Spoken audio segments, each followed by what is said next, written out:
धर्मेंद्र प्रधान का तो इस्तीफा हो गया, ये सब तो आपको पता चल ही गया होगा। लेकिन क्या आपको ये पता चला कि इस इस्तीफे से बीजेपी को नुकसान से ज्यादा फायदा है? अगर नहीं पता चला तो फिर टेंशन ना लीजिए, हम क्यों हैं, हम बताएंगे।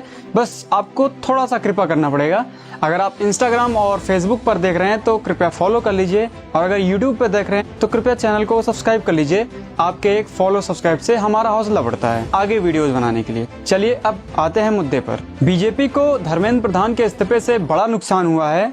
अगर आप भी ये सोच रहे हैं तो जरा रुकिए, इसका मतलब आप राजनीति का सबसे बड़ा गेम प्लान मिस कर रहे हैं। देखिए, राजनीति में जो दिखता है एक्चुअली वो होता नहीं है, और जो होता है वो पहले दिखता नहीं है। आज की इस वीडियो में हम डिकोड करेंगे कि आखिर धर्मेंद्र प्रधान को इस्तीफा क्यों देना पड़ा, धर्मेंद्र प्रधान के इस इस्तीफे से बीजेपी को अभी नुकसान क्या है, और इससे बीजेपी को सबसे बड़ा फायदा क्या होगा, और सबसे बड़ा सवाल कि क्या एक इस्तीफे से पेपर लीक जैसा बड़ा मामला रुक जाएगा। तो वीडियो में अंत तक जरूर बने रहिए, क्योंकि हम अंत में बताएंगे कि कैसा ये इस्तीफा आगे चलकर एक मास्टर स्ट्रोक हो सकता है बीजेपी के लिए। सबसे पहले समझते हैं कि आखिर धर्मेंद्र प्रधान को इस्तीफा क्यों देना पड़ा। तो आप इस बात से भली भांति परिचित होंगे कि धर्मेंद्र प्रधान के कार्यकाल में अभी बीते कई वर्षों में अनेक महत्वपूर्ण परीक्षाओं के पेपर लीक हुए। उसी तरह से इस साल भी नीट का पेपर लीक हुआ, और जब नीट का पेपर लीक हुआ तो छात्रों में आक्रोश उमड़ आया, छात्रों ने प्रदर्शन किया, और इस देश का हाल नेपाल और बांग्लादेश जैसा बनता इससे पहले धर्मेंद्र प्रधान को इस्तीफा देना पड़ा। अब हालांकि जब धर्मेंद्र प्रधान इस्तीफा दिए और अपना इस्तीफा पत्र पोस्ट किए तो उसमें धर्मेंद्र प्रधान अपनी एक गलती नहीं माने हैं, बल्कि अपना उसमें बड़ाई ही किए हैं। अब बात करते हैं कि इस इस्तीफे से बीजेपी को नुकसान क्या होगा। पहला है कि विपक्ष का नैरेटिव मजबूत होना। इस्तीफा देने का मतलब विपक्ष अब ये कह सकता है कि सरकार ने अपनी गलती मानी है, सरकार गलती की थी।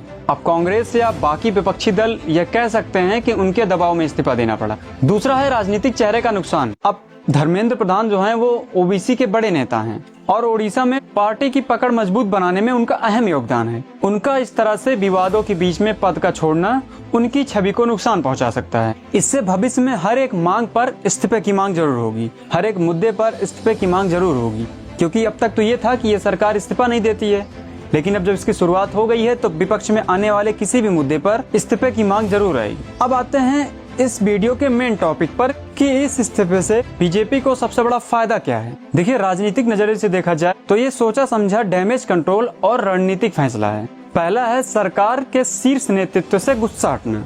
अब देखिए, कोई भी बात होती है तो पब्लिक पार्टी से ज्यादा पार्टी के मेन चेहरे को ज्यादा टारगेट करता है, जैसे कि पार्टी के मंत्रियों से ज्यादा प्रधानमंत्री को टारगेट करता है।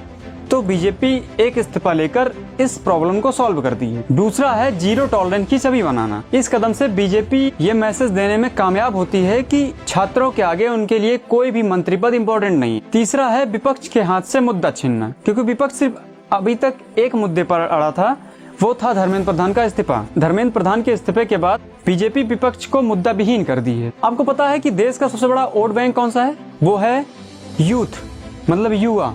18 से 25 साल के युवा अपने दम पर किसी भी सरकार को पलट सकते हैं। अब इस इस्तीफे से बीजेपी उन युवाओं के भरोसे जीत चुकी है। अब आते हैं दूसरे सबसे मेन टॉपिक पर और सबसे कड़वे सच पर कि क्या एक इस्तीफे से पेपर लीक जैसा मामला रुक सकता है। सीधा और सिंपल जवाब है नहीं, बिल्कुल नहीं। इस्तीफा एक राजनीतिक समाधान है, प्रशासनिक या तकनीक समाधान नहीं। पेपर लीक को रोकने के लिए सरकार को एनटीए का पुनर्गठन करना होगा, पेपर लीक माफियाओं को पकड़ना पड़ेगा, वरना ऐसे हर दिन मंत्री बदलते रहेंगे। अगर पेपर लीक होना है तो होगा, जब तक निचले स्तर पर सुधार नहीं आएगा, क्योंकि पेपर लीक ऊपर वाला नहीं करवाता है, पेपर लीक नीचे वाला ही करवाता है।